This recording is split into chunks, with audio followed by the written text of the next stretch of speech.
One second, one second.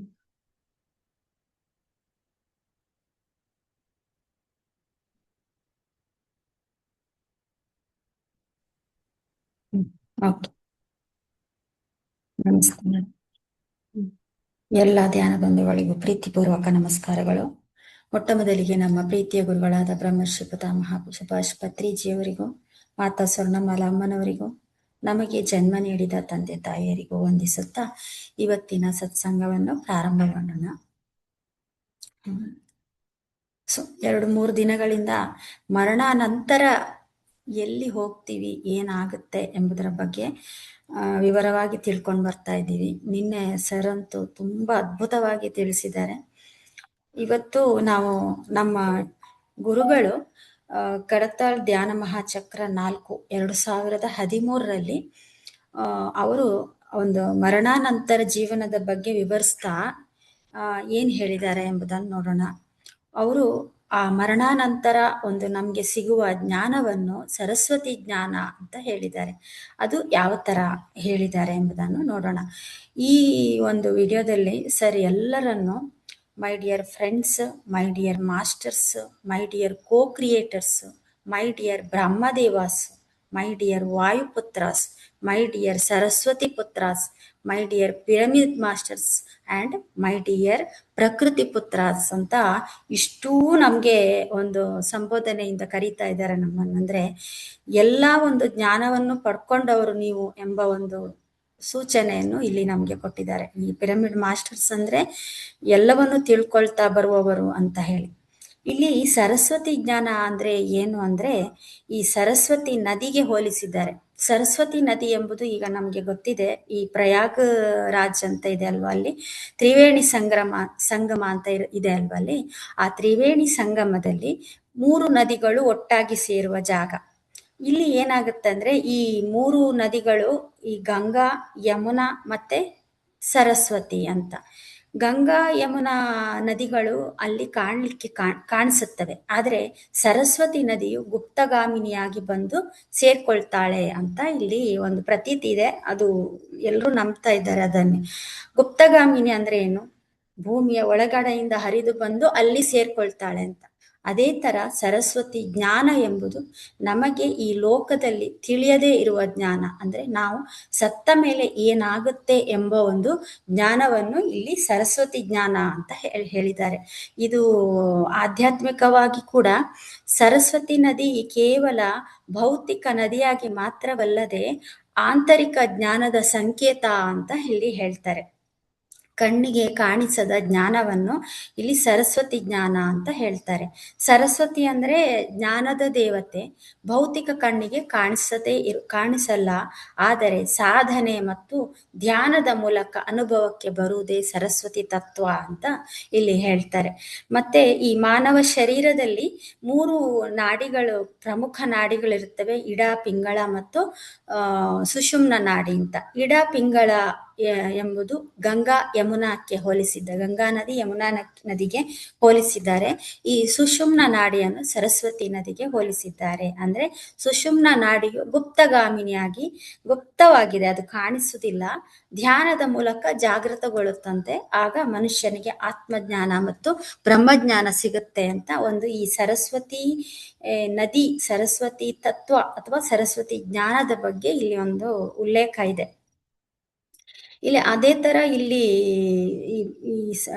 ಈ ಗುಪ್ತಗಾಮಿನಿಯಾಗಿ ಯಾಕೆ ಹರಿದಿದ್ದಾಳೆ ಅಂದ್ರೆ ಅಲ್ಲಿ ಇದರಲ್ಲಿ ವಾಯವ್ಯ ಭಾರತದಲ್ಲಿ ಆ ಕಡೆ ಹರಿತಾ ಇರುವಾಗ ಭೂಕಂಪ ಆಗಿ ಆ ನದಿಗೆ ಜಾಗ ಇಲ್ಲದೆ ಅದು ಗುಪ್ತವಾಗಿ ಹರಿಯಕ್ಕೆ ಸ್ಟಾರ್ಟ್ ಆಯ್ತು. ಅಂದ್ರೆ ಒಣಗಿ ಹೋಗಿ ಆ ನದಿಯ ಒಂದು ಇದೆಲ್ಲ ಕಾಣಿಸ್ತಾ ಇದೆ ಅಂತೆ. ಈಗಲೂ ಈ ಉಪಗ್ರಹದಲ್ಲಿ ನೋಡಿದಾಗ ಆ ಒಂದು ರಿಮೋಟ್ ಸೆನ್ಸಿಂಗ್ ಚಿತ್ರದಲ್ಲೆಲ್ಲ ಆ ನದಿಯ ಜಾಗ ಅಂದ್ರೆ ದಾರಿ, ಹರಿದು ಹೋದ ದಾರಿಗಳೆಲ್ಲ ಕಾಣಿಸ್ತಾ ಇದೆ ಅಂತ ಹೇಳ್ತಾರೆ.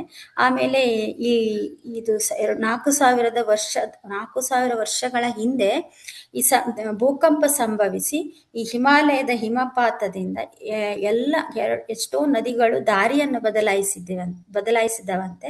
ಅಲ್ಲಿ ಯಮುನಾ ಮತ್ತು ಸಟ್ಲೇಜ್ ನದಿಗಳು ಈ ದಾರಿ ಬದಲಾಯಿಸಿದವಂತೆ. ಆವಾಗ ಈ ಸರಸ್ವತಿ ನದಿಗೆ ಇದು ನೀರು ಸಿಗದೆ ಡ್ರೈ ಆಯ್ತು ಅಂತ ಒಂದು ಈ ಭೂಕಂಪ ಇವರು ಹೇಳ್ತಾರೆ, ಭೂಕಂಪ ಮತ್ತು ಹವಾಮಾನ ಇಲಾಖೆಯವರು ಆ ತರ ಹೇಳ್ತಾರೆ. ಅಂದ್ರೆ ಸರಸ್ವತಿ ನದಿಯು ಭಾರತೀಯ ಸಂಸ್ಕೃತಿಯಲ್ಲಿ ಕೇವಲ ಒಂದು ಜಲಮೂಲ ಆಗಿರದೆ ಕಣ್ಣಿಗೆ ಕಾಣಿಸದ ಸತ್ವವನ್ನು ಮತ್ತು ಕಣ್ಣಿಗೆ ಕಾಣಿಸದ ಸತ್ಯ ಮತ್ತು ಅಂತರ್ಗತ ಜ್ಞಾನವನ್ನು, ಮರಣೋತ್ತರ ಜೀವನದ ರಹಸ್ಯವನ್ನು ತಿಳಿಸುವ ಒಂದು ಮಹಾನ್ ಸಂಕೇತ. ಮರಣದ ನಂತರದ ಒಂದು ಜ್ಞಾನವೇ ಈ ಸರಸ್ವತಿ ಜ್ಞಾನ ಎಂಬುದು ಅಂತ ಹೇಳ್ತಾರೆ. ಇಲ್ಲಿ ಫಸ್ಟ್ ಗುರುಗಳು ಏನ್ ಹೇಳ್ತಾರಂದ್ರೆ, ಈ ನಮ್ಮ ಹತ್ರ ಏನೇ ಒಂದು ವಸ್ತು ಇಲ್ಲ ಅಂತ ಆದಾಗ ಅದರ ವ್ಯಾಲ್ಯೂ ಗೊತ್ತಾಗುತ್ತೆ, ಅದರ ಬೆಲೆ ಗೊತ್ತಾಗುತ್ತೆ. ಸಪೋಸ್ ನಮ್ಗೆ ಕಣ್ಣಿಲ್ಲ ಅಂತಂದಾಗ, ಅಯ್ಯೋ ನಮ್ಗೆ ಕಣ್ಣಿದ್ರೆ ಎಷ್ಟು ಒಳ್ಳೇದಿತ್ತು, ಅದೇ ತರ ಕಾಲಿಲ್ಲದ ಆದಾಗ ನಮ್ಗೆ ಆ ಕಾಲಿದ್ರೆ ಎಷ್ಟು ಒಳ್ಳೇದಿತ್ತು ಅಂತ ಒಂದು ಇದು ಬರುತ್ತೆ. ಅಂದ್ರೆ ನಮ್ಗೆ ಏನು ಇಲ್ಲ ನಮ್ಮ ಹತ್ರ, ಆಗ ಅದರ ಒಂದು ಬೆಲೆ ವ್ಯಾಲ್ಯೂ ಗೊತ್ತಾಗುತ್ತೆ ಅಂತ ಹೇಳ್ತಾರೆ. ಸಿತಾರ್ ಇದ್ದಾಗ ಸಿತಾರ್ನ ಬೆಲೆ ನಮ್ಗೆ ತಿಳಿಯುವುದಿಲ್ಲ, ಪಿಟೀಲಿದ್ದಾಗ ಪಿಟೀಲ್ನ ಬೆಲೆ ತಿಳಿಯುವುದಿಲ್ಲ. ಅದಿದ್ದಾಗ ಮಾತ್ರ ನಮ್ಗೆ ಅದರದ್ದು ಒಂದು ವ್ಯಾಲ್ಯೂ ಗೊತ್ತಾಗಲ್ಲ. ಅದು ಇಲ್ಲದೆ ಇದ್ದಾಗ ಅದು ಇದ್ರೆ ಒಳ್ಳೇದಿತ್ತು, ಇಲ್ಲದ್ರೆ ಇದ್ದಿದ್ರೆ ಚೆನ್ನಾಗಿತ್ತು ಅಂತ ಅನ್ಸುತ್ತೆ ಅಂತ ಹೇಳ್ತಾರೆ. ಅದೇ ತರ ಮನುಷ್ಯರನ್ನು ಹೇಳ್ತಾರೆ, ಎಷ್ಟೋ ಮಹಾನ್ ವ್ಯಕ್ತಿಗಳು, ಯೋಗಿಗಳು ಈ ಭೂಮಿಯಲ್ಲಿ ಬಂದು ಹೋಗಿದ್ದಾರೆ. ಆದ್ರೆ ಜನರು ಏನ್ ಮಾಡ್ತಾರೆ ಅಂದ್ರೆ, ಜನರು ಅವರ ಒಂದು ಸ್ಪೀಚ್, ಅವರ ಒಂದು ಏನೇನು ತತ್ವಗಳನ್ನು ಅವರು ಬೋಧಿಸ್ತಾ ಇದ್ದಾರೆ ಅದನ್ನು ಅವರು ಒಪ್ಪಿಕೊಳ್ಳಕ್ಕೆ ರೆಡಿ ಇರಲ್ಲ. ಆಗ ಅವ್ರು ಏನಂತ ಮಾಡ್ತಾರೆ, ಗುರುಗಳು ಹೇಳ್ತಾರೆ, ಜನರು ಯೇಸು ಕ್ರಿಸ್ತನನ್ನು ಕೊಂದರು, ಆಮೇಲೆ ಈ ಗಾಂಧೀಜಿಯವರನ್ನು ಕೊಂದರು, ಆಮೇಲೆ ದಯಾನಂದ ಸರಸ್ವತಿಯನ್ನು ಕೊಂದರು, ಸಾಕ್ರಟಿಸ್ ಅನ್ನು ಕೊಂದರು. ದಯಾನಂದ ಸರಸ್ವತಿಯವರನ್ನು ಇದರಲ್ಲಿ ಗಾಜಿನ ಲೋಟದಲ್ಲಿ ವಿಷವನ್ನು ಅಂದ್ರೆ ಗಾಜಿನ ಪುಡಿಯನ್ನು ಬೆರೆಸಿ ಅವರಿಗೆ ಕುಡಿಸಿ ಕೊಂದ್ರು. ಅದೇ ತರ ಸಾಕ್ರಟಿಸ್ ಅನ್ನು ಕೂಡ ಜನರು ಕೊಂದ್ರು. ಆದ್ರೆ ಇದೆಲ್ಲ ಈ ಮಹಾನ್ ವ್ಯಕ್ತಿಗಳು ಇದ್ದಾಗ ಅವರ ವ್ಯಾಲ್ಯೂ ಗೊತ್ತಾಗಿರ್ಲಿಲ್ಲ ಜನರಿಗೆ. ಆದ್ರೆ ಅವರೆಲ್ಲ ತೀರಿ ಹೋದ ಮೇಲೆ, ಅವರ ದೇಹ ತ್ಯಾಗ ಮಾಡಿದ ಮೇಲೆ ಅವರ ಒಂದು ನಿಜವಾದ ಒಂದು ವ್ಯಾಲ್ಯೂ ಅಂದ್ರೆ ಬೆಲೆ ಗೊತ್ತಾಗ್ಬಿಟ್ಟು ಅವರನ್ನು ಪೂಜೆ ಮಾಡ್ತಾರೆ, ಅವರ ಮೂರ್ತಿಯನ್ನು ಕೆತ್ತಿಸಿ ಇಡ್ತಾರೆ.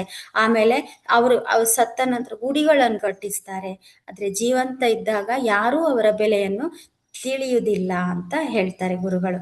ಯಾವುದೇ ಒಂದು ವಸ್ತು ಇಲ್ಲದಿದ್ದಾಗ ಮಾತ್ರ ಅದರ ಅರ್ಥ, ಮೌಲ್ಯ, ಅದರದ್ದು ಮಹತ್ವ ತಿಳಿಯುತ್ತದೆ.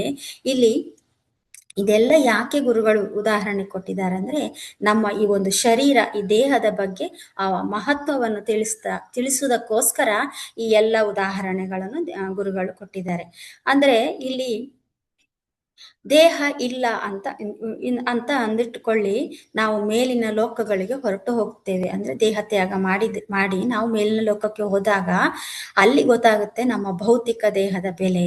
ಅಯ್ಯೋ, ಆ ದೇಹ ಇದ್ದಾಗ ನಾವು ಅದು ಮಾಡ್ಲಿಲ್ಲ ಅಲ್ವಾ, ಇದನ್ ಮಾಡ್ಲಿಲ್ಲ ಅಲ್ಲ ಅಂತ ಹೇಳಿ ಕಣ್ಣೀರಿಡ್ತೇವೆ ಅಂತ ಹೇಳ್ತಾರೆ ಗುರುಗಳು. ದೇಹ ಇದ್ದಾಗ ಮಾತ್ರ ಹಾಯಾಗಿ ತಿಂದು ನಿದ್ರಿಸಿ ಬಿಡ್ತೇವೆ, ಯಾವುದು ಕೂಡ ನಾವು ಮಾಡಲ್ಲ, ಇಲ್ಲದಕ್ಕಾಗೆಲ್ಲ ಹತ್ಕೊಂಡು ಕೂತ್ಕೊಳ್ತೀವಿ ಅಂತ ಹೇಳ್ತಾರೆ. ದೇಹ ಇರುವಾಗಲೇ ನಾವು ಎಲ್ಲವನ್ನು ಮಾಡಬೇಕು, ದೀಪ ಇದ್ದಾಗಲೇ ಮನೆ ತಿದ್ದಿಕೊಳ್ಬೇಕು ಅಂತಾರಲ್ಲ, ಅದೇ ತರ ದೇಹ ಇದ್ದಾಗ ನಾವು ಎಲ್ಲ ಅದರದ್ದು ಏನೇನು ಉಪಯೋಗ ಮಾಡ್ಕೋಬಹುದು ಅದನ್ನು ಚೆನ್ನಾಗಿ ನೋಡ್ಕೊಂಡು ಅದರ ಮೂಲಕ ನಾವು ಏನೇನೋ ಜ್ಞಾನವನ್ನು ಪಡ್ಕೋಬಹುದು, ಅದನ್ನು ಪಡಿಬೇಕು ಅಂತ ಹೇಳ್ತಾರೆ. ಈಗ ನಾವು ಅಂತಹ ಅದ್ಭುತ ದೇಹದಲ್ಲಿದ್ದೇವೆ ಅಂತ ಹೇಳ್ತಾರೆ. ಆಮೇಲೆ ಒಂದು ಉದಾಹರಣೆ ಕೊಡುತ್ತಾ, make the hay while the sun shines ಅಂತ. ಅಂದ್ರೆ ಹುಲ್ಲು ಸೂರ್ಯನ ಬಿಸಿಲಿರುವಾಗಲೇ ಹುಲ್ಲನ್ನು ಒಣಗಿಸ್ಬೇಕು.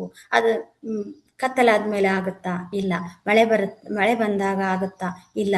ಆದ್ರಿಂದ ಹುಲ್ಲು ಬಿಸಿಲಿರುವಾಗಲೇ ಒಣಗಿಸ್ಬೇಕು. ಅಂದ್ರೆ ಈ ದೇಹವಿರುವಾಗಲೇ ದೇಹದ ಸಂಪೂರ್ಣ ಸಾರವನ್ನು ನಾವು ಉಪಯೋಗಿಸ್ಕೋಬೇಕು, ಪಡೆದುಕೊಳ್ಬೇಕು. ಇರುವ ದೇಹವನ್ನು ಹಾಳು ಮಾಡ್ಕೋಬಾರ್ದು, ಕಳ್ಕೊಳ್ಬಾರ್ದು ಅಂತ ಹೇಳ್ತಾರೆ ಗುರುಗಳು. ಉದಾಹರಣೆಗೆ ಈಗ ಧ್ಯಾನ ಮಹಾಚಕ್ರದದ್ದು ಹೇಳ್ತಾರೆ. ಈ ಧ್ಯಾನ ಮಹಾಚಕ್ರ 5 ದಿನದ ಇದು 11 ದಿನದ ಒಂದು ಕಾರ್ಯಕ್ರಮ ಅಲ್ಲ. ಇಲ್ಲಿ ಇರುವಾಗಲೇ ನಾವು ಎಲ್ಲವನ್ನು ಕಲಿಬೇಕು, ಪೂರ್ತಿ ಧ್ಯಾನ ಮಾಡಬೇಕು, ಎಲ್ಲರ ಮಾತು ಅಂದ್ರೆ ಸತ್ಸಂಗ ಅನ್ನು ಕೇಳಬೇಕು, ಒಂದು ಕ್ಷಣ ಕೂಡ ಸಮಯವನ್ನು ವ್ಯರ್ಥ ಮಾಡಬಾರ್ದು. ಡಿಸೆಂಬರ್ 31ಕ್ಕೆ ಧ್ಯಾನ ಮಹಾಚಕ್ರ ಮುಗೀತದೆ. ಆಗ ಮತ್ತೆ ಅದು ಇರಲ್ಲ. ಮತ್ತೆ ಬೇಕು ಅಂತಾದ್ರೆ ನೆಕ್ಸ್ಟ್ ಮುಂದಿನ ವರ್ಷಕ್ಕೆ ನಾವು ಕಾಯ್ಬೇಕಾಗ್ತದೆ. ಆ ತರ ಕಾಯುವಂತಿರಬಾರ್ದು. ಆ ಒಂದು 11 ದಿವಸವನ್ನು ನಾವು ಎಷ್ಟು ನಮ್ಮಿಂದ ಸಾಧ್ಯವಾಗುತ್ತೋ ಅಷ್ಟು ನಾವು ಉಪಯೋಗಿಸ್ಬೇಕು, ಸಮಯ ವ್ಯರ್ಥ ಮಾಡದೆ ಅಂತ ಹೇಳ್ತಾರೆ. ಅದೇ ತರ ಪಿರಮಿಡ್ಗೆ ಎಕ್ಸಾಂಪಲ್ ಕೊಡ್ತಾರೆ ಗುರುಗಳು. ಪಿರಮಿಡ್ ಅಲ್ಲಿ ನಾವು ಇದ್ದಾಗ, ನಮ್ಮ ಹತ್ರ ಪಿರಮಿಡ್ ಇದ್ದಾಗ ಅದರ ಮೌಲ್ಯವನ್ನು ನಾವು ನೋಡ್ಕೋಬೇಕು. ಅದು ಅಲ್ಲಿರುವಾಗ ನಾವು ಅಲ್ಲಿ ಕುಳಿತು ಆ ಕಿಂಗ್ಸ್ ಚೇಂಬರ್ ಅಲ್ಲಿ ಕುಳಿತು ಧ್ಯಾನ ಮಾಡಬೇಕು ಅಂತ ಹೇಳ್ತಾರೆ. ಇದ್ದಾಗಲೇ ಬಳಸಿಕೊಳ್ಳಬೇಕು, ಇಲ್ಲದಾಗ ಹತ್ತು ಪ್ರಯೋಜನ ಇಲ್ಲ. ದೇಹವಿರುವಾಗಲೇ ದೇಹ ಬಳಸ್ಕೊಳ್ಬೇಕು. ಈ ಭೂಮಿಯ ಮೇಲೆ ಇರುವಾಗ ಭೂಮಿಯನ್ನು ಬಳಸ್ಕೋಬೇಕು. ನಾಳೆಯೋ ನಾಡಿದ್ದೋ ನಾವು ಈ ದೇಹ ಅಥವಾ ಈ ಸ್ಥೂಲ ದೇಹವನ್ನು ಬಿಟ್ಟು ಹೋಗ್ತೇವೆ. ಆಮೇಲೆ ಏನಾಗ್ತದೆ, ನಾವು ಸೂಕ್ಷ್ಮ ಶರೀರದಲ್ಲಿರ್ತೇವೆ. ನಮ್ಗೆ ದೇಹ ಎಂಬುದು ಇರುವುದಿಲ್ಲ. ನಾವು ಅಲ್ಲಿ ಸೂಕ್ಷ್ಮ ಲೋಕಕ್ಕೆ ಹೋಗಿ ಸೂಕ್ಷ್ಮ ಶರೀರದಲ್ಲಿರ್ತೇವೆ ಅಷ್ಟೇ ಹೊರತು ಆಗ ನಮ್ಗೆ ದೇಹ ಎಂಬುದು ಇರಲ್ಲ. ಈಗ ಸೂಕ್ಷ್ಮ ಲೋಕದಲ್ಲಿ ಹೋದ್ಮೇಲೆ ಏನಾಗುತ್ತೆ ಅಂತ ಹೇಳ್ತಾರೆ. ಸೂಕ್ಷ್ಮ ಶರೀರದಲ್ಲಿ ಸೂಕ್ಷ್ಮ ಲೋಕಗಳು ಎಷ್ಟೋ ಇವೆ. ಯಾರ ಅರ್ಹತೆ ಎಷ್ಟಿರುತ್ತೋ ಆ ಮಟ್ಟದ ಲೋಕಗಳಿಗೆ, ಸೂಕ್ಷ್ಮ ಲೋಕಗಳಿಗೆ ಅವರು ಹೋಗ್ತಾರೆ ಅಂತ ಹೇಳ್ತಾರೆ. ಸಪೋಸ್ ಈಗ ನಾವು ABCD ಅಂದ್ರೆ ಡಿ ಹಂತದವರೆಗೆ ತಲುಪಿದೀವಿ ಅಂದ್ರೆ ಡಿ ಸೂಕ್ಷ್ಮ ಲೋಕದಲ್ಲಿ, ಡಿ ಎಂಬ ಸೂಕ್ಷ್ಮ ಲೋಕಕ್ಕೆ ಹೋಗ್ತೇವೆ. ಅದೇ ABCDFGH H ಅಂತಂದ್ರೆ H ಹಂತದ ಸೂಕ್ಷ್ಮ ಲೋಕಕ್ಕೆ ಹೋಗ್ತೀವಿ. ಅಂದ್ರೆ ನಾವು ಇಲ್ಲಿ ಏನ್ ಸಾಧಿಸ್ತೀವೋ ಅದರ ನಾವು ಬಾಡಿ ತ್ಯಾಗ ಮಾಡಿದ ಮೇಲೆ ಆ ಒಂದು ನಮ್ಮ ಲೆವೆಲ್ಗೆ ಅನುಗುಣವಾಗಿ ನಾವು ಆ ಸೂಕ್ಷ್ಮ ಲೋಕಕ್ಕೆ ಹೋಗ್ತೇವೆ ಅಂತ ಹೇಳ್ತಾರೆ. ಸೂಕ್ಷ್ಮ ಲೋಕದಲ್ಲಿ 8 ವಿಭಾಗಗಳಿರ್ತಂತೆ. ಕೆಳಮಟ್ಟದ ಸೂಕ್ಷ್ಮ ಲೋಕಗಳು ಮತ್ತು ಮೇಲ್ಮಟ್ಟದ ಸೂಕ್ಷ್ಮ ಲೋಕ. 4 ಕೆಳಮಟ್ಟದ್ದು, 4 ಮೇಲ್ಮಟ್ಟದ್ದು ಸೂಕ್ಷ್ಮ ಲೋಕಗಳು. Lower astral world and higher astral world ಅಂತ ಹೇಳ್ತಾರೆ. ಈಗ ಲೋಯರ್ ಆಸ್ಟ್ರಲ್ ವರ್ಲ್ಡ್ ಅಲ್ಲಿ ಯಾರು ದೇಹವನ್ನು ದುರ್ಬಲಗೊಳಿಸಿದ್ದಾರೋ, ನಿರುಪಯೋಗ ಮಾಡಿದ್ದಾರೋ, ತಿನ್ನಬಾರದನ್ನು ತಿಂದು, ಕುಡಿಯಬಾರದನ್ನು ಕುಡಿದು, ಮಾಡಬಾರದನ್ನು ಮಾಡಿದ್ದಾರೋ ಅವರು ತೀರಿಕೊಂಡ ಮೇಲೆ ಹೋಗುವುದೇ ಲೋಯರ್ ಆಸ್ಟ್ರಲ್ ವರ್ಲ್ಡ್ ಅಂದ್ರೆ ಕೆಳಮಟ್ಟದ ಸೂಕ್ಷ್ಮ ಲೋಕಗಳಿಗೆ ಹೋಗ್ತಾರೆ. ಲೋಯೆಸ್ಟ್ ಆಸ್ಟ್ರಲ್ ವರ್ಲ್ಡ್ ಅನ್ನು ಭುವರ್ ಲೋಕಗಳು ಅಂತ ಹೇಳ್ತಾರೆ. ಹೈಯೆಸ್ಟ್ 4 ಆಸ್ಟ್ರಲ್ ವರ್ಲ್ಡ್ ಅನ್ನು ಸುವರ್ ಲೋಕ ಅಂತ ಹೇಳ್ತಾರೆ. ಈ ಭುವರ್ ಲೋಕಗಳನ್ನು ನರಕಗಳು ಅಂತ ಹೇಳ್ತಾರೆ. ಉನ್ನತ ಮಟ್ಟದನ್ನು ಸ್ವರ್ಗ ಲೋಕ ಅಂತ ಹೇಳ್ತಾರೆ. ಪಾಪ ಹೆಚ್ಚು ಮಾಡಿದರೆ ನರಕ ಲೋಕಗಳಲ್ಲಿ ಇರುತ್ತಾರೆ, ಪುಣ್ಯ ಹೆಚ್ಚು ಮಾಡಿದರೆ ಸ್ವರ್ಗ ಲೋಕಗಳಲ್ಲಿ ಇರುತ್ತಾರೆ ಅಂತ ಹೇಳ್ತಾರೆ. ಈ ಒಂದು ಜ್ಞಾನ, ಈ ಕಾಣಿಸದ ಲೋಕಗಳನ್ನು, ಕಣ್ಣಿಗೆ ಕಾಣಿಸದ ಲೋಕಗಳನ್ನು ತಿಳಿದುಕೊಳ್ಳುವುದೇ ಸರಸ್ವತಿ ಜ್ಞಾನ ಅಂತ ಹೇಳ್ತಾರೆ ಗುರುಗಳು. ಅದನ್ನು ಎಷ್ಟು ತಿಳ್ಕೊಳ್ತೇವೋ ಅಷ್ಟು ಚೆನ್ನಾಗಿ ಈ ಭೂಮಿಯ ಮೇಲೆ ನಮ್ಮ ದೇಹವನ್ನು ಬಳಸ್ಕೊಳ್ತೀವಿ. ಅಂದ್ರೆ ನಮ್ಗೆ ಆ ಜ್ಞಾನ ಈ ಭೂಮಿಯಲ್ಲೇ ಇದ್ರೆ ನಾವು ಈ ಭೂಮಿಯಲ್ಲಿ ನಮ್ಮ ದೇಹವನ್ನು ಚೆನ್ನಾಗಿ ಬಳಸ್ಕೊಳ್ಳಕ್ಕೆ ಉಪಯೋಗವಾಗುತ್ತದೆ. ಆ ಕಡೆಯದ್ದನ್ನು ತಿಳಿದುಕೊಂಡರೆ, ಆ ಕಡೆಯದ್ದನ್ನು ಅಂದ್ರೆ ಆ ಕಡೆ ಜ್ಞಾನವನ್ನು ತಿಳ್ಕೊಂಡ್ರೆ ನಾವು ಏನೇನು ಮರಣ ನಂತರ ಯಾವ ಲೋಕಗಳಿಗೆ ಹೋಗ್ತೀವಿ, ಏನಾಗುತ್ತೆ ಎಂಬುದನ್ನು ತಿಳ್ಕೊಂಡ್ರೆ, ಆ ಕಡೆಯದನ್ನು ತಿಳ್ಕೊಂಡ್ರೆ ಈ ಕಡೆ ದೇಹವನ್ನು ನಾವು ಸರಿಯಾಗಿ ಬೆಳೆಸ್ಕೊಳ್ತೇವೆ. ಸತ್ತ ಮೇಲೆ ಏನೂ ಇಲ್ಲ ಅಂತ ಯಾರಾದ್ರೂ ಭ್ರಮೆಯಲ್ಲಿದ್ರೆ ಅವರು ತಮ್ಮ ಜೀವನವನ್ನು ಸಂಪೂರ್ಣವಾಗಿ ವ್ಯರ್ಥ ಮಾಡ್ಕೊಳ್ತಾರೆ. ಏಕೆಂದ್ರೆ ಸತ್ತ ಮೇಲೆ ಅಯ್ಯೋ ನಮ್ಗೆ ಇಷ್ಟಿತ್ತ, ಈ ಲೋಕಕ್ಕೆಲ್ಲ ನಾವು ಹೋಗ್ಬೇಕಿತ್ತ, ನಮ್ಗೆ ಗೊತ್ತೇ ಇರ್ಲಿಲ್ಲ ಅಂತ ನಾವು ಇದ್ದಾಗ, ನಮ್ಗೆ ಗೊತ್ತಿದ್ರೆ ನಾವು ಭೂಲೋಕದಲ್ಲಿ ಇದ್ದಾಗಲೇ ನಾವು ಕಲ್ತ್ಕೊಳ್ಬೋದಿತ್ತು. ನಾವು ಏನೆಲ್ಲ ಹೇಳಕ್ ಬಂದ್ರು, ಏನೆಲ್ಲ ನಮ್ಗೆ ತತ್ವ ಬೋಧನೆ ಮಾಡಕ್ ಬಂದ್ರು, ನಾವೆಲ್ಲ ಅವರನ್ನು ಸಾಯಿಸ್ಬಿಟ್ಟಿವಲ್ಲ ಅಂತ ಹೇಳಿ ಕೊರಗುವಂಗಾಗತ್ತೆ ಅಂತ ಹೇಳ್ತಾರೆ. ಸರಸ್ವತಿ ಪುತ್ರ ಎಂದರೆ ಮರಣಾನಂತರ ಜೀವನವನ್ನು ತಿಳಿದುಕೊಳ್ಳುವವನು. ಸರಸ್ವತಿ ಎಂದರೆ ಕಣ್ಣಿಗೆ ಕಾಣಿಸುವುದಿಲ್ಲ, ಆ ನದಿ ಕೂಡ ಕಣ್ಣಿಗೆ ಕಾಣಿಸುವುದಿಲ್ಲ. ಕಾಣಿಸದೇ ಇರುವುದನ್ನು ನಾವು ತಿಳ್ಕೊಳ್ಬೇಕು.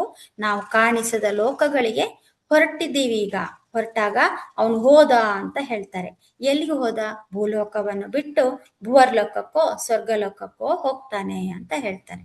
ಈಗ ನರಕ ಲೋಕದಲ್ಲಿ ಅವನು ಆ ವ್ಯಕ್ತಿ ಏಕಾಂಗಿ ಆಗಿರ್ತಾನಂತೆ, ಪಕ್ಕದಲ್ಲಿರುವವರು ಕೂಡ ಕಾಣಿಸುವುದಿಲ್ಲ ಅಂತ ಹೇಳ್ತಾರೆ ಗುರುಗಳು.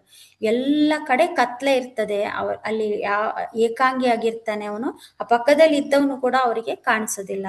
ಅವನ ಆಲೋಚನೆಗಳೇ ಅಲ್ಲಿ ರೂಪ ತಳೆದು ಅವನನ್ನು ಹಿಂಸಿಸುತ್ತದೆ. ಕತ್ತಲ ಲೋಕದಲ್ಲಿ ಯಾರು ಕಾಣಿಸೋದಿಲ್ಲ ಅಂತಾದಾಗ ಅವನು ಏನೇನೋ ಕೆಟ್ಟ ಆಲೋಚನೆಗಳನ್ನೇ ಮಾಡ್ಲಿಕ್ಕೆ ಶುರು ಮಾಡ್ತಾನೆ. ಆ ಆಲೋಚನೆಗಳ ಅಲ್ಲೆಲ್ಲ ಆ ಲೋಕಗಳಲ್ಲಿ ಹೇಗೆ ಅಂದ್ರೆ, ನಾವು ಯೋಚನೆ ಮಾಡಿದ ತಕ್ಷಣ ಅದು ಸೃಷ್ಟಿ ಆಗ್ಬಿಡುತ್ತದೆ. ಅಂದ್ರೆ ಅವುಗಳೇ ರೂಪ ತಳೆದು ಅವನನ್ನು ಹಿಂಸಿಸ್ಲಿಕ್ಕೆ ಶುರು ಮಾಡುತ್ತದೆ ಅಂತ. ಒಂದು ರಾಕ್ಷಸನನ್ನು ಕಡಿದು ತಿನ್ನುತ್ತಿದೆ ಅಂತ ಯೋಚನೆ ಮಾಡಿದ್ರೆ ತಕ್ಷಣ ಅವನು ಅದು ಸತ್ಯ ಆಗತ್ತೆ ಅಂತ. ಒಬ್ಬ ರಾಕ್ಷಸ ಬಂದು ತಿನ್ಲಿಕ್ಕೆ ಶುರು ಮಾಡ್ತಾನೆ ಅಂತ. ಇಲ್ಲಿ ನಾವು ಎಷ್ಟು ಹಿಂಸೆ ಪಾಪ ಮಾಡುತ್ತೇವೆಯೋ ಅಲ್ಲಿ ಅಷ್ಟು ನರಕವನ್ನು ಅನುಭವಿಸ್ತೇವೆ. ಅದೇ ಕರ್ಮ ಸಿದ್ಧಾಂತ ಅಂತ ಹೇಳ್ತಾರೆ. ಎಷ್ಟು ಪುಣ್ಯ ಮಾಡ್ತೇವೋ ಅಷ್ಟೇ ಸ್ವರ್ಗವನ್ನು ಸ್ವರ್ಗಲೋಕಗಳಲ್ಲಿ ಅದರ ಪುಣ್ಯವನ್ನು ಅನುಭವಿಸ್ತೀವಿ ಅಂತ. ಪುಣ್ಯ ಕ್ಷೀಣಿಸಿದ ನಂತರ ಮತ್ತೆ ನಾವು ಆ ಲೋಕಕ್ಕೆ, ನರಕ ಲೋಕಕ್ಕೆ ವಾಪಸ್ ಬರ್ತೇವೆ ಅಂತ ಹೇಳ್ತಾರೆ.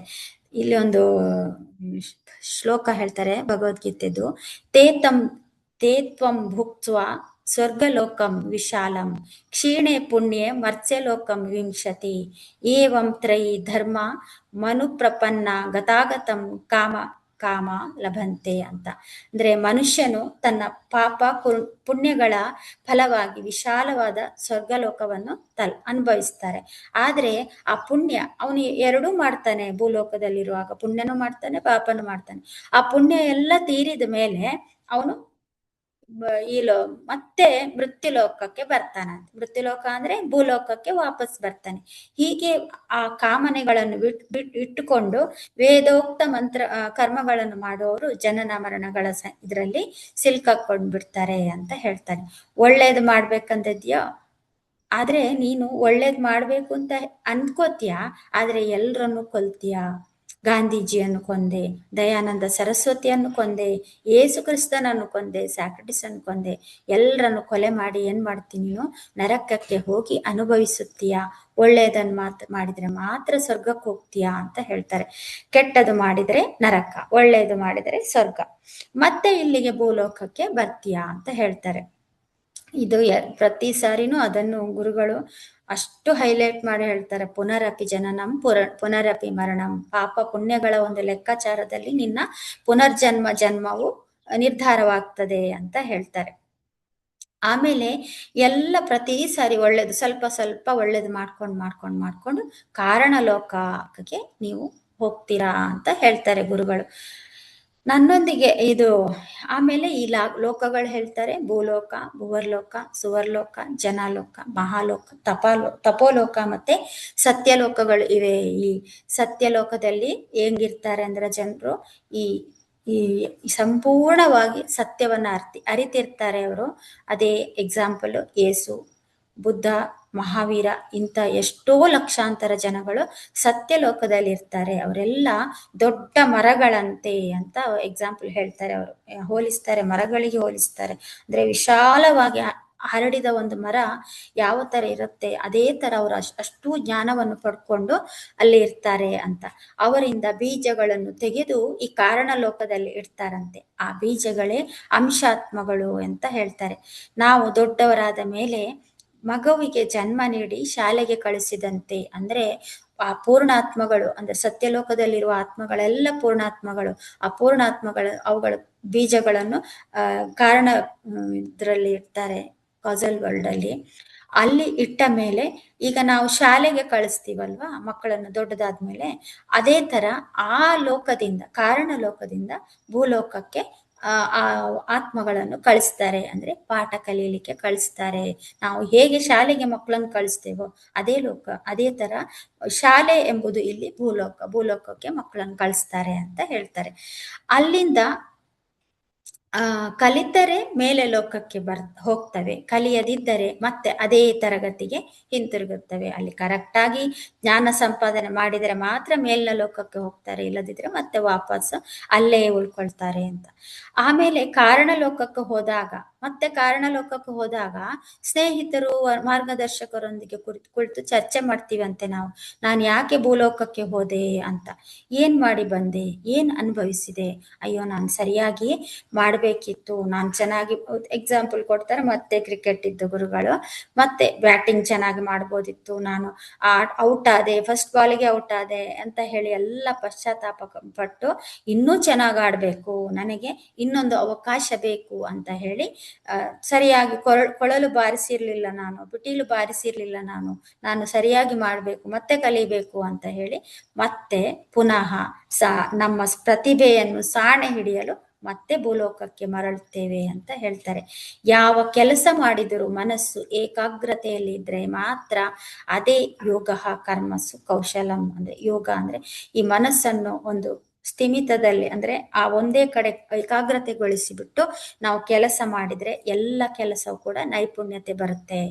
ನಾವು ಯೋಗ ಸರಿಯಾಗಿ ಮಾಡಲಿಲ್ಲ, ಹಾಗಾಗಿ ಕೆಲಸ ಹಾಳಾಯ್ತು, ಫೇಲ್ ಆದೆ, ಈ ಬಾರಿ ಮತ್ತೆ ಹೋಗಿ ಚೆನ್ನಾಗಿ ಮಾಡ್ಕೊಂಡು ಬರ್ತೇನೆ ಅಂತ ಹೇಳಿ ಭೂಲೋಕದ ಯಾತ್ರೆಗೆ ಬರ್ತೀವಿ ನಾವು ಅಂತ ಹೇಳ್ತಾರೆ. ಹೀಗೆ ಎಲ್ಲ ಲೋಕದಲ್ಲಿ ಅಂದ್ರೆ ಭೂಲೋಕ, ಭುವರ್ಲೋಕ, ಸುವರ್ಲೋಕ, ಕಾರಣಲೋಕ, ಈ 4 ಲೋಕಗಳಲ್ಲಿ ಸುತ್ತುತ್ತಾ ಇರ್ತೀವಿ ಚಕ್ರದ ತರ ಅಂತ. ಎಲ್ಲಿಯವರೆಗೆ ನಾವು ಚಕ್ರದ ತರ ತಿರುಗುದಂದ್ರೆ ನಮ್ಗೆ ಆತ್ಮಜ್ಞಾನ ಬರುವವರೆಗೆ, ಅಂದ್ರೆ ನಾವು ಧ್ಯಾನ ಮಾಡುವವರೆಗೂ, ನಾವು ದೇಹ ಅಲ್ಲ ನಾವು ಆತ್ಮ ಎಂದು ತಿಳಿಯುವವರೆಗೂ ಕೂಡ ನಾವು ಅದೇ ತರ ಚಕ್ರದಲ್ಲಿ ಸುತ್ತುತ್ತಾ ಇರ್ತೀವಿ ಅಂತ. ನಾನು ಆತ್ಮ ಎಂದು ನೀವು ಇಲ್ಲಿಯೇ ತಿಳಿದುಕೊಂಡ್ರೆ ನಿಮಗೆ ಇನ್ನೊಂದು ಜನ್ಮ ಇರುವುದಿಲ್ಲ. ಅಂದ್ರೆ ಈ ಭೂಲೋಕದಲ್ಲೇ ನೀವು ನಾನು ಆತ್ಮ ಎಂಬ ಒಂದು ಜ್ಞಾನವನ್ನು ತಿಳ್ಕೊಂಡ್ರೆ ನಿಮ್ಗೆ ಮರುಜನ್ಮ ಇರೋದಿಲ್ಲ. ಅದು ತಿಳ್ಕೊಳ್ಳುವವರೆಗೂ ಬಾರ್ ಬಾರ್ ಆತಾ ಹೈ, ಬಾರ್ ಬಾರ್ ಹಮ್ ಆತಿ ರಹಿ ಹೈ, ಜನ್ಮ ತೋ ಲೇತೆ ಹಿ ರಹತೆ ಹೈ ಅಂತ ಹೇಳ್ತಾರೆ. ಪ್ರತಿ ಸತಿ ನಾವು ಬಂದು ಹೋಗ್ತೀವಿ, ಜನ್ಮ ತಕೊಂಡ್ ಬರ್ತಾ ಇರ್ತೀವಿ ಅಂತ. ನಚಿಕೇತನ ಉದಾಹರಣೆ ಹೇಳ್ತಾನೆ. ನಚಿಕೇತ ಸತ್ ಮೇಲೆ ಏನಾಗುತ್ತೆ ಅಂತ ತಿಳಿಬೇಕು ನನ್ಗೆ ಆ ಬ್ರಹ್ಮಜ್ಞಾನ ಕೊಡ್ಬೇಕು ಅಂತ ಯಮಧರ್ಮರಾಯ ಅಂತ ಹೇಳ್ತಾನಂತೆ. ಆಗ ಯಮಧರ್ಮರಾಯ ಹೇಳ್ತಾನೆ, ಇಲ್ಲ ನಿನ್ಗೆ ಸಂಪತ್ತು ಐಶ್ವರ್ಯ ಎಲ್ಲ ಕೊಡ್ತೀನಿ, ನೀನ್ ಬೇರೇನು ಕೇಳ್ಬೇಡ ಅಂತ ಹೇಳಿ ಆ ಲಕ್ಷ್ಮೀ ಪುತ್ರನ ತರ ನಿನ್ನನ್ನು ಮಾಡ್ತೀನಿ ಅಂತ ಹೇಳಿದಾಗ, ಇಲ್ಲ ನನಗೆ ಯಾವ ಜ್ಞಾನ ಯಾವ ಪುತ್ರನು ಬೇಡ, ನನ್ನನ್ನು ಸರಸ್ವತಿ ಪುತ್ರನನ್ನಾಗಿ ಮಾಡು, ನನಗೆ ಆ ಅದೃಶ್ಯ ಸತ್ಯವನ್ನು ತಿಳಿಸು ಅಂತ ನಚಿಕೇತ ಹೇಳ್ತಾನಂತೆ ಯಮಧರ್ಮರಾಯನ ಹತ್ರ. ಅದೇ ತರ ಬುದ್ಧಿವಂತ ಮಾನವನಿಗೆ ಎರಡೇ ದಾರಿ, ಸತ್ತ ಮೇಲೆ ಸಾವು ಕೊನೆಯೋ ಅಥವಾ ಜೀವನ ಇದೆಯಾ ಅಂತ ತಿಳ್ಕೊಳ್ಳೋದೆ ಅಷ್ಟೇ ದಾರಿ. ಸತ್ ಮೇಲೆ ಏನೂ ಇಲ್ಲ ಎಂದಾದ್ರೆ ಹೇಗ್ ಬೇಕಾದ್ರೂ ನಾವು ಜೀವನ ಮಾಡ್ಬೋದು, ಸತ್ತ ಮೇಲೆಯೂ ಜೀವನ ಇದೆ ಅಂತ ಗೊತ್ತಾದ್ರೆ ಅದಕ್ಕೆ ತಕ್ಕಂತೆ ಜೀವಿಸ್ಬೇಕು. ಶಾಲೆಗೆ ಹೋಗಿ ಪರೀಕ್ಷೆ ಚೆನ್ನಾಗಿ ಬರೆದ್ರೆ ಭವಿಷ್ಯ ಚೆನ್ನಾಗಿರ್ತದೆ, ಬರೀ ಆಟವಾಡಿ ಬರೀ ಆಟವಾಡ್ಕೊಂಡು ಬಂದ್ರೆ ಶಾಲೆಯಲ್ಲಿ ನಿಮ್ಗೆ ಏನಾದ್ರೂ ಭವಿಷ್ಯ ಇರ್ತದ? ನೀವು ಏನೂ ಓದ್ಲಿಲ್ಲ, ಬರೀ ಆಟ ಆಡ್ಕೊಂಡು ಬಂದ್ರೆ ಯಾವ ಭವಿಷ್ಯವೂ ಇರೋದಿಲ್ಲ. ಆದ್ರೆ ನೀವು ಎಲ್ಲವನ್ನು ಕಲ್ತುಕೊಂಡು ಬಂದ್ರೆ ಮಾತ್ರ ನಿಮ್ಗೆ ಭವಿಷ್ಯ ಇರುತ್ತೆ ಅಂತ ಹೇಳ್ತಾರೆ. ಈ ಸರಸ್ವತಿ ದೇವಿ ಅಂದ್ರೆ ಲೈಫ್ ಆಫ್ಟರ್ ಡೆತ್ ಜ್ಞಾನ ಅಂತ, ಅಂದ್ರೆ ಸಾವಿನ ನಂತರದ ಜ್ಞಾನವೇ ಈ ಸರಸ್ವತಿ ದೇವಿ ಅಂತ ಹೇಳ್ತಾರೆ ಗುರುಗಳು. ಅಂದ್ರೆ ಮರಣಾನಂತರದ ಜ್ಞಾನ. ಬರೀ ಭೌತಿಕ ಲೋಕದ ಜ್ಞಾನದಲ್ಲಿ ಇದ್ರೆ ನೀನು ಪಂಡಿತ ಪುತ್ರ, ಅದೇ ನೀನು ಇದು ಸಂಸ್ಕೃತ, ತೆಲುಗು, ಭೂಗೋಳ ಇದೆಲ್ಲ ಕಲಿಯುದು ಅದು ಬರೀ ಪಂಡಿತ ಜ್ಞಾನ, ಅದಕ್ಕೆ ನೀನು ಪಂಡಿತ ಪುತ್ರನಾಗ್ತೀಯ. ಆದ್ರೆ ನೀನು ಆತ್ಮಜ್ಞಾನ ಪಡೆದಾಗ ಮಾತ್ರ ಸರಸ್ವತಿ ಆಗ್ತೀಯಾ ಅಂತ ಹೇಳ್ತಾರೆ ಗುರುಗಳು. ಅದಕ್ಕೆ ಮತ್ತೆ ಚೆನ್ನಾಗಿ ಪಿಟೀಲು ಮೃದಂಗ ಬಾರಿಸಿದರೆ ನೀನು ಸಂಗೀತ ವಿದ್ಯಾ ಪುತ್ರ. ನಾವೆಲ್ಲರೂ ಮೇಲಿನ ಲೋಕಗಳಲ್ಲಿ ಸರಸ್ವತಿ ಪುತ್ರರೇ, ನಮಗೆಲ್ಲ ತಿಳಿದಿದೆ ಅಂತ ಆ ಭೂಲೋಕ ನಮ್ಗೆಲ್ಲ ಗೊತ್ತಿದೆ. ಆದ್ರೆ ಈ ಭೂಲೋಕದಲ್ಲಿ ಕೂಡ ನಾವು ಸರಸ್ವತಿ ಪುತ್ರರಾಗ್ಬೇಕು. ನಮ್ಮ ಮನೆಯಲ್ಲಿ ಕುಳಿತು ಕ್ರಿಕೆಟ್ ನೋಡುತ್ತಾ ಅದು ಬ್ಯಾಟಿಂಗ್ ಸರಿ ಮಾಡ್ಲಿಲ್ಲ ಅಂತ ಎಲ್ಲ ಕಮೆಂಟ್ ಮಾಡ್ತೀವಿ. ಆದ್ರೆ ಆಕ್ಚುಲಿ ನಾವು ಫೀಲ್ಡ್ಗೆ ಇಳಿದಾಗ ಗೊತ್ತಾಗ್ತದೆ, ನಾವು ನಡುಗ್ಲಿಕ್ಕೆ ಶುರು ಮಾಡ್ತೀವಿ ಅಂತ. ನಮ್ಗೆ ಕಮೆಂಟ್ ಮಾಡಕ್ಕೆ ಬರುತ್ತೆ, ಆದ್ರೆ ಆಕ್ಚುಲಿ ನಾವು ಆಡಕ್ಕೆ ಹೋದ್ರೆ ನಮ್ಗೆ ನಡುಕ ಶುರು ಆಗುತ್ತೆ. ಅದೇ ತರ ನಾವು ಸಾಧನೆ ಮಾಡ್ಬೇಕು, ಧ್ಯಾನ ಮಾಡ್ಬೇಕು. ನಾನು ಆತ್ಮ ಅಂತ ಹುಟ್ಟಿದ ತಕ್ಷಣ ನಾವು ಮರ್ತು ಬಿಡುತ್ತೇವೆ, ಅದು ಪರೀಕ್ಷೆ. ಹುಟ್ಟಿದ ಮೇಲೆ ನಾನು ಆತ್ಮ ಅಂತ ತಿಳ್ಕೊಳ್ಳುವುದೇ ಕಲಿಕೆ, ಆಮೇಲೆ ಮತ್ತೆ ಬರುವುದು ಫಲಿತಾಂಶ ಅಂತ ಹೇಳ್ತಾರೆ. ಅಂದ್ರೆ ಆತ್ಮ ಸಾಕ್ಷಾತ್ಕಾರ ಸಿಗುವುದು ನಿಮಗೆ ಆ ಫಲಿತಾಂಶದ ರೂಪದಲ್ಲಿ ನಿಮಗೆ ಸಿಗುತ್ತೆ ಅಂತ ಹೇಳ್ತಾರೆ. ಯಾರು ಈ ಭೌತಿಕ ದೇಹದಲ್ಲಿ ಇದ್ದಾಗಲೇ ಧ್ಯಾನ ಮಾಡಿ ನಾನು ದೇಹ ಅಲ್ಲ ಆತ್ಮ ಅಂತ ತಿಳ್ಕೊಳ್ತಾರೋ ಅವರು ಈ ಸತ್ಯಲೋಕಕ್ಕೆ ಡೈರೆಕ್ಟ್ ಹೋಗ್ತಾರೆ ಅಂತ ಹೇಳ್ತಾರೆ ಗುರುಗಳು. ಏಕೆಂದ್ರೆ ಅವರು ಸತ್ಯವನ್ನು ಅರಿತಿರ್ತಾರೆ, ಧ್ಯಾನ ಮಾಡ್ತಾರೆ, ಕಷ್ಟಪಡ್ತಾರೆ, ಮನಸ್ಸನ್ನು ಕೂಡ ನಿಯಂತ್ರಿಸ್ತಾರೆ. ಆದರೆ ಇನ್ನೂ ನಾನು ಆತ್ಮ ಅಂತ ಅನುಭವವಾಗದೇ ಇದ್ರೆ ಅವರು ತಪೋಲೋಕಕ್ಕೆ ಹೋಗ್ತಾರೆ. ಡೈರೆಕ್ಟ್ ನಾನು ಆತ್ಮ ಅಂತ ಅನ್ಕೊಂಡು ನಾವು ಧ್ಯಾನ ಮಾಡಿ ನಾವು ಇದು ಮಾಡಿದ್ರೆ ಸತ್ಯಲೋಕಕ್ಕೆ ಹೋಗ್ತೀವಿ. ಬರೀ ನಮ್ಗೆ ಆತ್ಮ ಅಂತ ತಿಳ್ಕೊಳ್ಳದೆ ಸುಮ್ಮನೆ ಧ್ಯಾನ ಮಾಡ್ತಾ ಇದ್ರೆ ನಾವು ತಪೋಲೋಕಕ್ಕೆ ಹೋಗ್ತೀವಿ ಅಂತ ಅರ್ಥ. ಆದ್ರೆ ತಪಸ್ಸಿನ ಫಲ ಸಿಕ್ಲಿಲ್ಲ ಅಂತ ಹೇಳ್ತಾರೆ ಗುರುಗಳು. ತಪಸ್ಸು ಮಾಡಲಿಲ್ಲ ಆದ್ರೆ ಗಾಂಧೀಜಿ ಆಮೇಲೆ ಮದರ್ ತೆರೆಸಾ ನಂತರ ತರಹ ನಿಸ್ವಾರ್ಥ ಸೇವೆ ಮಾಡಿರ್ತೀವಿ, ಅವರು ಮಹಾಲೋಕಕ್ಕೆ ಹೋಗ್ತಾರೆ ಅಂತ ಹೇಳ್ತಾರೆ ಗುರುಗಳು. ಸ್ವಾರ್ಥದ ಕೆಲಸ ಮಾಡಿದರೆ ಭುವರ್ಲೋಕಕ್ಕೆ ಹೋಗ್ತಾರೆ. ಸ್ವಾರ್ಥದ ಕೆಲಸ ಅಂದ್ರೆ ನಮ್ಗೆ ಎಲ್ಲವೂ ನಂದು ನನ್ಗೆ ಬೇಕು ಆ ತರದ ಒಂದು ಕೆಲಸ ಮಾಡಿದ್ರೆ ಅವರುಗಳು ಭುವರ್ ಲೋಕಕ್ಕೆ ಹೋಗ್ತಾರೆ ಅಂತ, ಸೂಕ್ಷ್ಮ ಲೋಕದಲ್ಲಿ ಇರ್ತಾರೆ ಅಂತ. ಅಂದ್ರೆ ಇಲ್ಲಿ ಎಕ್ಸಾಂಪಲ್ ಕೊಡ್ತಾರೆ, ಈ ಸಾಮಾನ್ಯ ಪ್ರಾಪಂಚಿಕ ಎಕ್ಸಾಂಪಲ್ ಕೊಡ್ತಾರೆ ಗುರುಗಳು. 3 ರೊಟ್ಟಿ ಸಂಪಾದಿಸಿ 1 ತಿಂದು 2 ಬೇರೆಯವರಿಗೆ ಕೊಟ್ರೆ ಸುವರ್ಲೋಕಕ್ಕೆ ಹೋಗ್ತಾರೆ, ಸ್ವರ್ಗಲೋಕಕ್ಕೆ ಹೋಗ್ತಾರೆ. ಅದೇ 3 ರೊಟ್ಟಿಯನ್ನು ಯಾರಾದ್ರೂ ಕೇಳಿದ್ರೆ 3 ಕೂಡ ಅವರು ದಾನ ಮಾಡಿದ್ರೆ ಮಹಾಲೋಕಕ್ಕೆ ಹೋಗ್ತಾರೆ.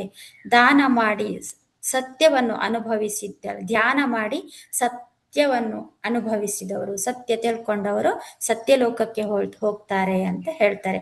ಈ 7 ಲೋಕಗಳು ಕೂಡ 7 ಬಣ್ಣಗಳಿದ್ದಂತೆ, 7 ಸ್ವರಗಳಿದ್ದಂತೆ ಅಂತ ಹೇಳ್ತಾರೆ. ಸತ್ಯ ಎಂಬುದು ತಪಸ್ಸಿನ ಫಲ. ನಿಸ್ವಾರ್ಥ ಪ್ರಜಾ ಸೇವೆ ಮಾಡಿದರೆ ಮಹಾಲೋಕಕ್ಕೆ ಹೋಗ್ತೀಯ ಹೊರತು ತಪೋಲೋಕಕ್ಕಲ್ಲ. ನೀನು ಧ್ಯಾನ ಮಾಡಿದರೆ ಮಾತ್ರ ನೀನು ಆ ಒಂದು ತಪಸ್ಸಿನ ಫಲವೇ ಸತ್ಯ. ಧ್ಯಾನ ಮಾಡುವುದೇ ಒಂದು ತಪಸ್ಸು, ಆ ತಪಸ್ಸಿನ ಫಲವೇ ಸತ್ಯ.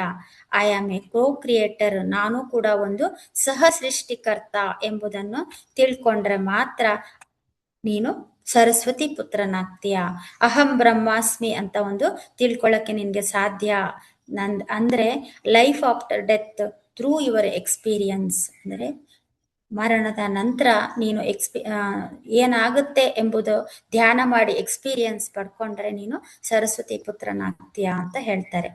ಇಲ್ಲಿ ಒಂದು ಈ ತರ ನಮ್ಗೆ ಸಂಗೀತ ಈಗ 2 ಗಂಟೆ ನಾವು ಅಲ್ಲಿ ಅವರು ಧ್ಯಾನ ಮಹಾಚಕ್ರತೆ ಹೇಳ್ತಿದ್ದಾರೆ, 2 ಗಂಟೆ ನಾವು ಸಂಗೀತ ಆಲಿಸಿದ ತಕ್ಷಣ ನಮ್ಗೆ ಸಂಗೀತ ಬಂದ್ಬಿಡಲ್ಲ.